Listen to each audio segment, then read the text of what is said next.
السلام عليكم ورحمة الله وبركاته ومغفرته ونعمته ونصلي ونسلم على رسوله الكريم আহলে সুন্নাত ওয়াল জামাত কেন্দ্রীয় পরিষদের অভিষেক অনুষ্ঠানে আজকে শুভেচ্ছা বিনিময়ে প্রস্তাব সবার কাছে অনুরোধ থাকবে আমরা দেশের বিভিন্ন প্রত্যন্ত অঞ্চলে আমাদের জনসমাবেশ মাহফিল করা হয়। ঢাকাতে আমরা 500 মানুষ নিয়ে একত্রিত হতে পারি। এই 500-1000 মানুষ নিয়ে একত্রিত হওয়ার জন্য আমার কাছে ছোট্ট একটা প্রস্তাব হলো, একজন পীর যদি একটা হাইয়েস্টে 10 জন করে নিয়ে আসে, তাহলে 100 পীর যদি ঢাকায় উঠে 1000 মানুষ আসবে।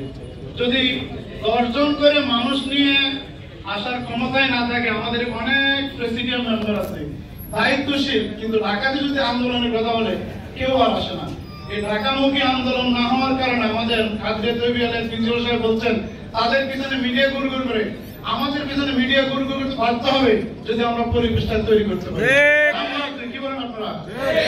নাম্বার 2 হচ্ছে আহলে সুন্নাত ওয়াল জামাতের জন্য এখনই একটা বড় একটা অফিসের দরকার, যে অফিসটার মধ্যে 10টা কম্পিউটার থাকবে, 10 জন বিজ্ঞ মানে মেরিটোরিয়াস ছেলেরা থাকবে, যারা বর্তমান সময়ে উৎকট বক্তব্য দিয়ে দেশ জাতিকে বিভ্রান্ত করছে।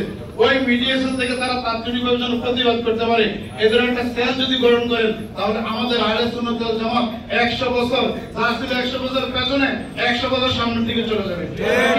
ঠিক রাজি আছেন? এরপরে আজকে দেখবেন আমাদের জন্য ধার্য করা হবে বা ধার্য করা হয়েছে এই টাকা মাসিক চাঁদা বছরের পর বছর যায় আর ফান্ডে আসে না। এই ফান্ডে আসার জন্য ব্যবস্থাপনা করার জন্য কেন্দ্রীয় পরিষদের আমাদের চেয়ারম্যান মহোদয়, নির্বাহী চেয়ারম্যান মহোদয় এবং বিজ্ঞ মহাসচিব মহোদয়ের কাছে আবেদন রেখে কিভাবে আহলে সুন্নাত ওয়াল জামাতের অর্থনৈতিক ফান্ডা শক্তিশালী হয় সেই ব্যবস্থাপনার দিকে মনোযোগ দিবেন। আসসালামু আলাইকুম ওয়া রাহমাতুল্লাহি ওয়া বারাকাতুহু ওয়া মাগফিরাতুহু।